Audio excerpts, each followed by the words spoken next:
ऋषिवर, यदि आपकी ये इच्छा है तो यही होगा, तो यही होगा, तो यही होगा।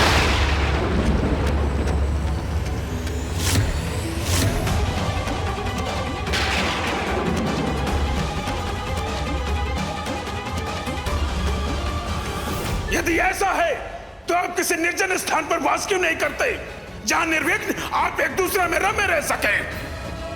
तो यही होगा। ये मेरे मुख से कैसे शब्द निकल गए?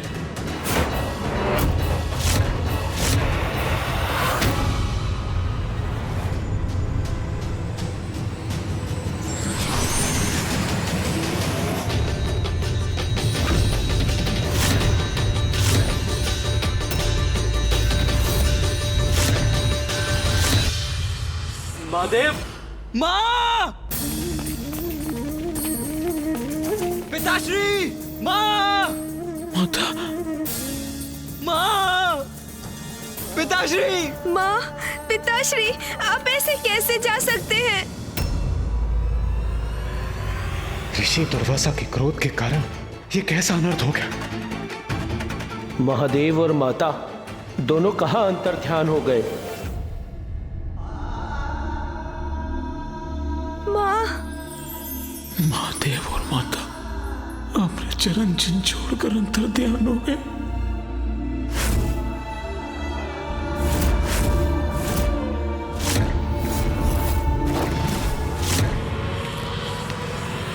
माँ!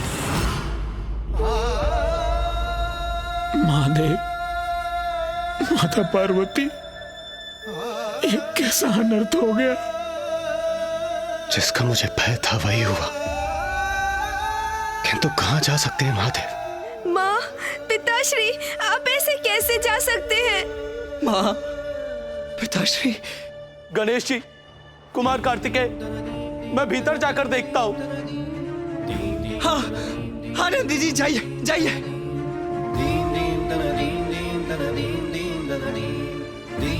हम भी ढूंढते हैं महादेव। प्रभु, कहाँ चले गए आप?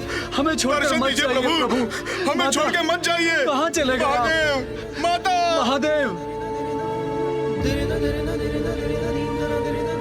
आज वसंतोत्सव के शुभ दिवस पर कैसा अनर्थ हो गया?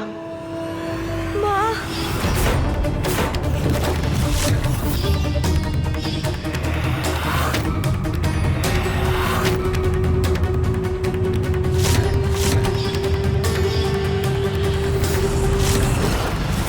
मैं तो इतने समय से माँ में आने वाले परिवर्तन को लेकर चिंतित था। मुझे आभास हो रहा था जैसे माँ कैलाश से कहीं दूर जाने वाली है। तब पिताश्री ने मुझे समझाकर मेरी चिंता को शांत किया था, किंतु ये क्या हो गया?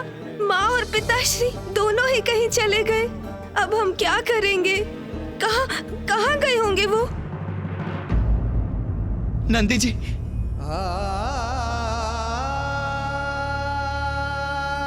क्या हुआ नंदी? महादेव, माता भवन के भीतर नहीं है।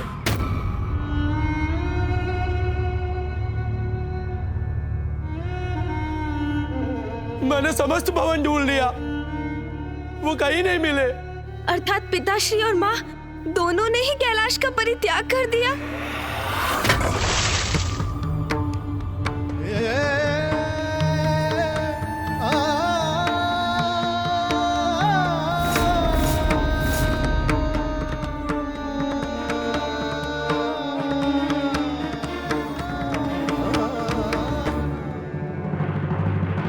महादेव,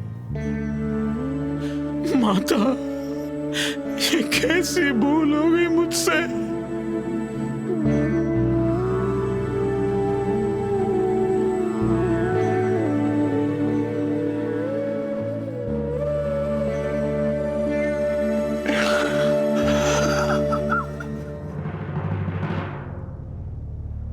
क्रोधावेश में मैंने ये कैसा कटु वचन बोल दिया।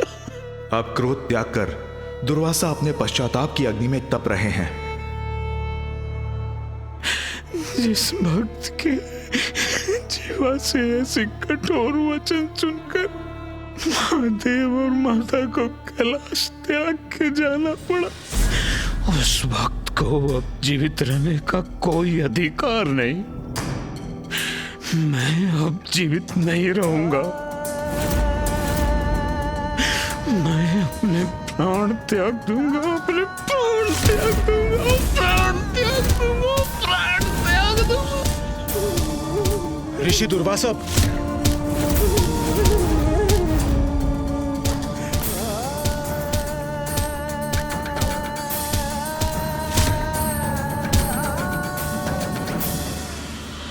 रुकिए ऋषिवर।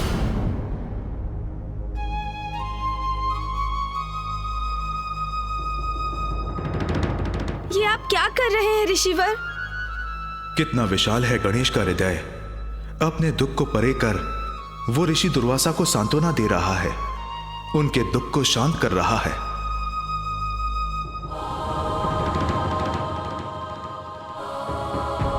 गणेश जी, कुमार कार्तिकेय जी, आप लोग कैलाश पर वसंतोत्सव मना रहे थे,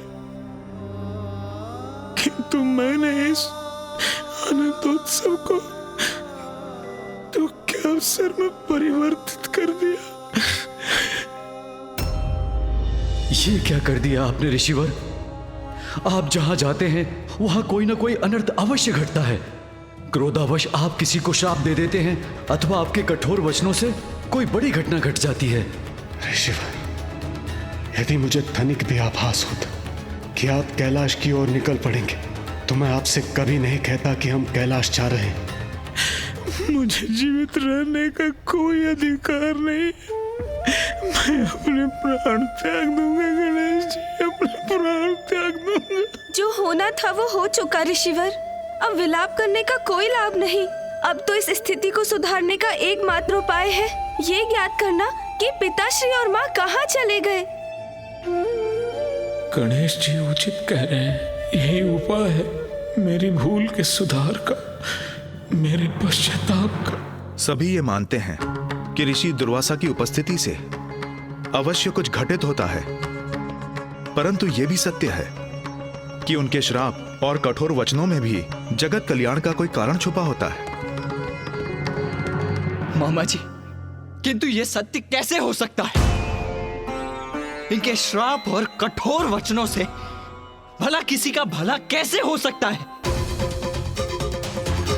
इनके कठोर वचनों के कारण ही तो माँ और पिताश्री अपने निवास स्थान कैलाश को त्यागने पर विवश हो गए। कुमार कार्तिकेय, मुझे ज्ञात है आप मुझसे कुपित हैं, किंतु जो नारायण ने कहा वो सत्य है। मैं ही वो अभागा हूं जिसने अपनी पत्नी को भी शाप दे दिया था।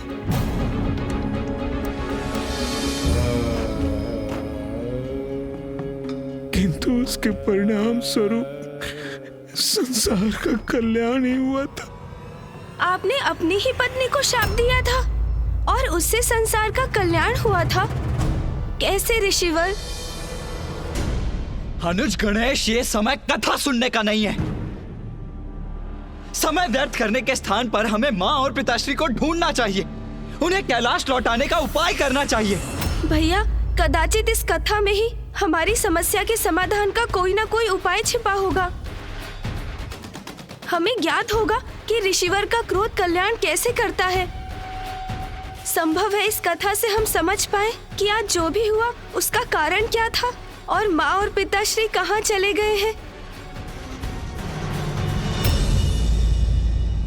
उचित है, कहिए ऋषिवर। मेरी पत्नी कदली महर्षि और की पुत्री थी, जो धर्मपरायण और पतिव्रता स्त्री थी। यह तब की घटना है जब मैं वन के मध्य में एक दिवस अपने तप स्थल पर जगत की समृद्धि और शांति के लिए यज्ञ कर रहा था। उसी अंतराल मध्याह्न में मैं विश्राम करने के लिए लेटा और निद्रा ने मुझे घेर लिया। घोर निद्रा के मध्य मेरी पत्नी कदली कब वहां आई मुझे ज्ञात ही नहीं हुआ। स्वामी की पूजा के लिए पुष्पादि ले आई हूं मैं। उनके संध्या वंदन का समय होने ही वाला है।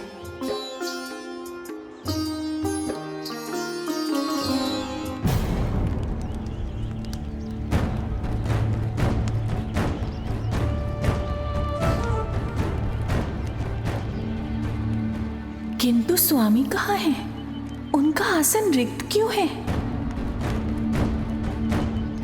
ये क्या?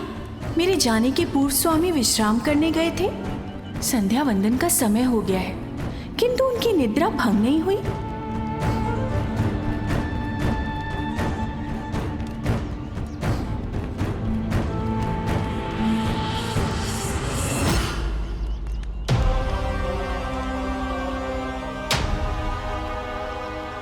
यदि मैंने अभी इन्हें इनकी निद्रा से नहीं उठाया तो स्वामी का संध्या वंदन नहीं हो पाएगा, जो अनुचित होगा और कदाचित जिसके कारण इनका क्रोध मुझ पर बरसेगा। किंतु कदाचित स्वामी की निद्रा भंग कर उनके विश्राम में विराम डालने पर भी वो मुझसे क्रोधित होंगे। क्या करूं मैं? स्वामी को उनकी निद्रा से उठाऊं अथवा नहीं?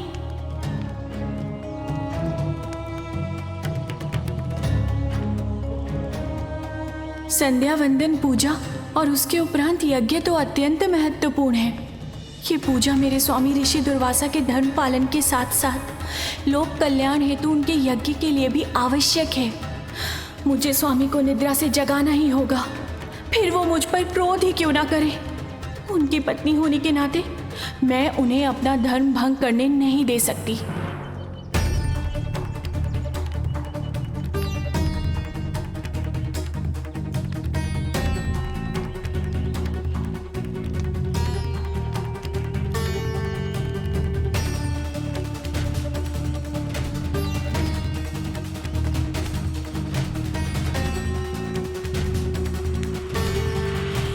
स्वामी, स्वामी उठिए, उठिए स्वामी।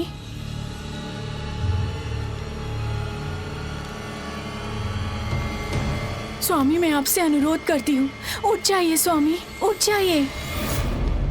कौन है जो मुझे मेरी निद्रा से जगाने का दुस्साहस कर रहा है? वो जो कोई भी हो, मैं उसे भस्म कर दूंगा।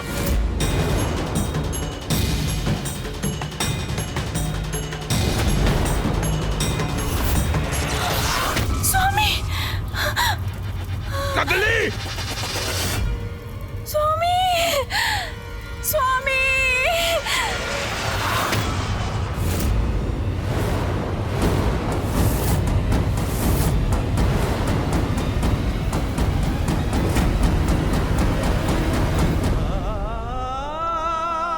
कदली,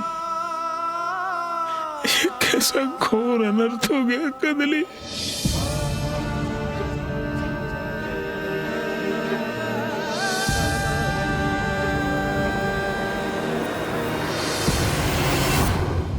मनुष्य का एक ही दोष उसे बार बार पछताने पर विवश कर देता है। क्रोध में आकर मुझसे कितना बड़ा अपराध हुआ। मेरे प्रति निष्ठावान, मेरे प्रति समर्पित मेरी पत्नी को मेरे क्रोध ने भस्म कर डाला।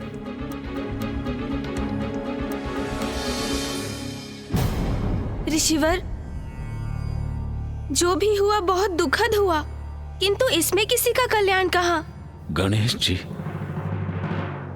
ये समझने के लिए आपको पूरी कहानी सुननी पड़ेगी। अपने क्रोध के कारण अपनी पत्नी को खोकर मैं बहुत ही शोकाकुल था और पुत्री कदली,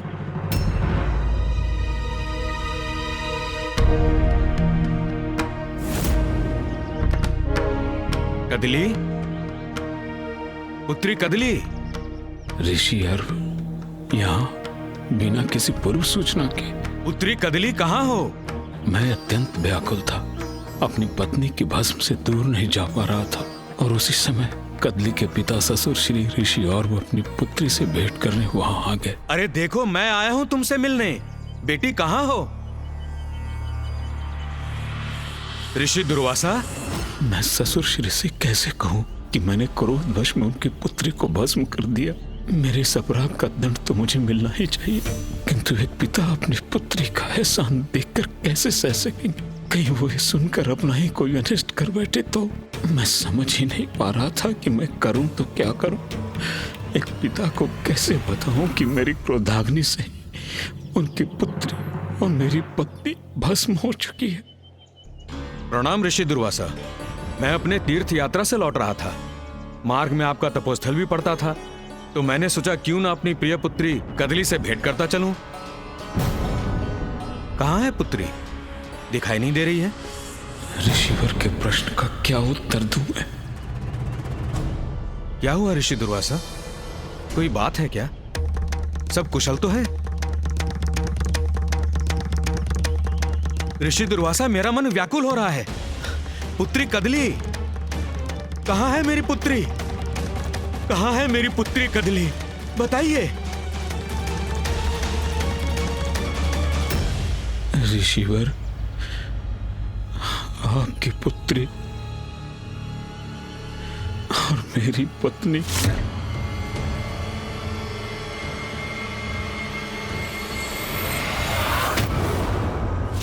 यहाँ।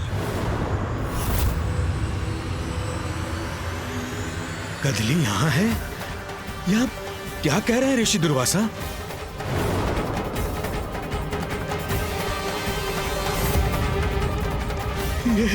ये भस्म अर्थात कदली नहीं।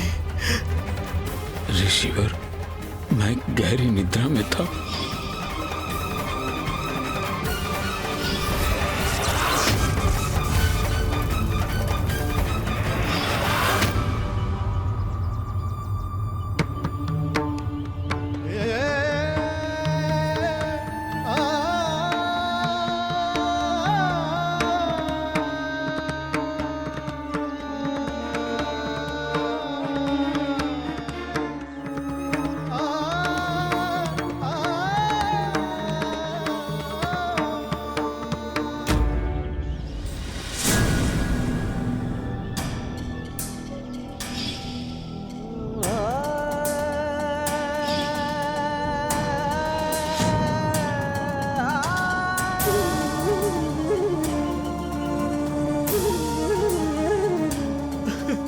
पुत्री कदली, मेरे क्रोध के कारण ये घोर अनर्थ हुआ है ऋषिवर। अपराधी मैं हूं, ये मेरा अपराध है ऋषिवर। दंडित कीजिए मुझे, शाप दीजिए मुझे ऋषिवर, शाप दीजिए। शाप दीजिए मुझे ऋषिवर। मैं आपको शाप नहीं दूंगा ऋषि दुर्वासा।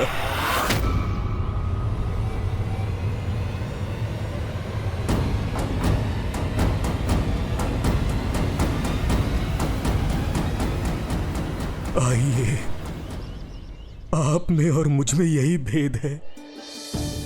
आप मेरे अपराधी हैं, पर फिर भी मैं आप पर क्रोध नहीं करूंगा, जबकि आप तो बिना अपराध के भी किसी को भी शापित कर देते हैं। किंतु आपके क्रोध में भी ईश्वर की किसी परम इच्छा का संकेत छिपा है। आपके क्रोध के माध्यम से वो अवश्य ही संसार का कल्याण कराना चाहते हैं। मेरे क्रोध, मेरे श्राप में जगत कल्याण छिपा है। क्रोध आपका दोष अवश्य है ऋषि दुर्वासा, फिर भी आप एक महान ऋषि हैं।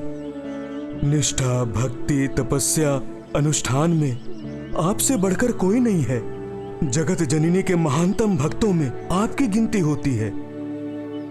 इसीलिए आप अपनी तप की शक्ति से इस शाप को भी मेरी पुत्री और अपनी पत्नी के लिए वरदान में भी परिवर्तित कर सकते हैं।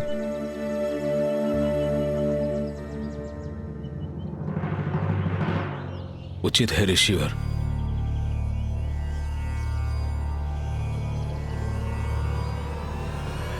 देवी कदली को अपने अनेकों जन्मों के पुण्य के कारण महाफल प्रदान करने वाली वृक्ष बनने का सौभाग्य प्राप्त होगा। ऐसा फल जो प्रत्येक पूजा और यज्ञ का भाग बनेगा, जो समस्त जीवों को संपूर्ण पोषण देगा, और ये मेरे वरदान के कारण होगा।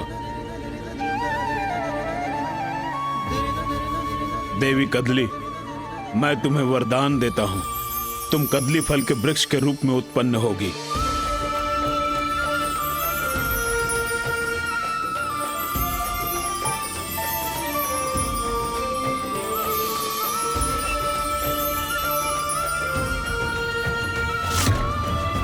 आज से ये फल कदली फल के नाम से विख्यात होगा और कोई भी पूजा इसके बिना अधूरी मानी जाएगी। इतना ही नहीं, कदली फल समस्त मनुष्यों के लिए संपूर्ण भोजन बनेगा, जो सरलता से उपलब्ध होगा और सभी के भूख को दूर कर त्वरित ऊर्जा प्रदान करेगा।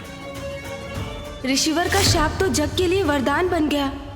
जगत को एक ऐसा फल मिला जो हर पूजा के लिए आवश्यक है। आशा है ऋषिवर के इस क्रोध का भी अब कोई ऐसा ही फल मिलने वाला है। किंतु इस समय महत्वपूर्ण ये है कि पिताश्री और माँ है कहाँ चले गए दोनों? प्रत्येक घटना के पीछे एक उद्देश्य छिपा होता है, इसलिए भयभीत होकर नहीं, धैर्य से उसका सामना करना चाहिए।